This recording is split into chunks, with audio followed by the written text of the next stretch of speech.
তারেক রহমানের গণসংবর্ধনাস্থলে সকালেই বিপুল নেতাকর্মী, চলছে স্লোগান। পূর্বাচল ৩০০ ফিটে তারেক রহমানের গণসংবর্ধনাস্থলে বিএনপির নেতাকর্মীরা আজ বৃহস্পতিবার সকাল ৮টার দিকে বিএনপির ভারপ্রাপ্ত চেয়ারম্যান তারেক রহমানের দেশে প্রত্যাবর্তন উপলক্ষে গণসংবর্ধনা অনুষ্ঠানস্থলে সকালে জড়ো হয়েছেন দলটির বিপুল সংখ্যক নেতাকর্মী। দলের ভারপ্রাপ্ত চেয়ারম্যানকে স্বদেশ স্বাগত জানাতে রাজধানীর পূর্বাচলের জুলাই ৩৬ এক্সপ্রেসওয়েতে দেশে ফেরার পথে তারেক রহমানের ফেসবুক পোস্ট কী লিখেছেন? ২৫ ডিসেম্বর ভোর ৫টা ১৫ মিনিটে প্রথম পোস্টটি দিয়েছেন তারেক রহমান।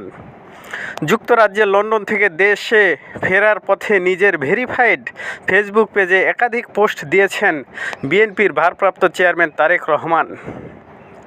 ২৫ ডিসেম্বর ভোর ৫টা ১৫ মিনিটে প্রথম পোস্টটি দিয়েছেন তিনি। পোস্টের শিরোনাম ফেরা।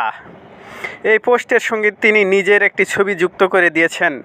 ছবিতে দেখা যায় তিনি উড়োজাহাজে তার আসনে বসে বিমান বাংলাদেশ এয়ারলাইন্সের একটি নথি পড়ছেন। আরেকটি পোস্ট দেন সকাল ৯টা ৩৪ মিনিটে।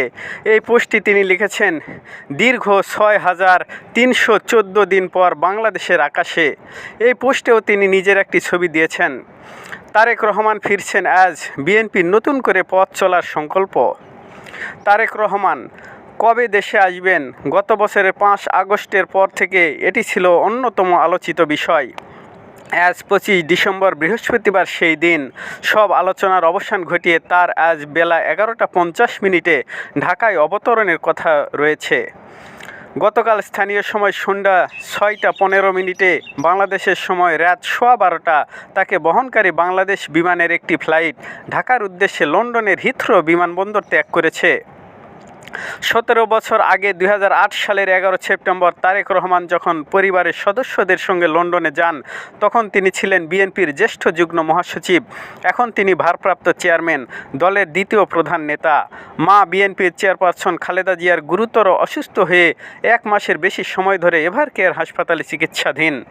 Please subscribe and click bell icon to get more update. Tarique রহমানের অনুরোধ রেখেছেন যুক্তরাজ্য বিএনপির নেতাকর্মীরা। স্ত্রী কন্যাকে নিয়ে লন্ডনের হিথ্রো বিমানবন্দরে তারেক রহমান। বিএনপির ভারপ্রাপ্ত চেয়ারম্যান তারেক রহমানের অনুরোধ রেখেছেন দলের যুক্তরাজ্য শাখার নেতাকর্মীরা। অনুরোধ মেনে তারা তারেক রহমানকে বিদায় জানাতে লন্ডনের হিথ্রো বিমানবন্দরে ভিড় করেননি। ১৭ বছরে নির্বাসিত জীবন কাটিয়ে বাংলাদেশে ফিরছেন তারেক রহমান। স্থানীয় সময় গতকাল বুধবার সন্ধ্যা ৬টা ১৫ মিনিটে বাংলাদেশ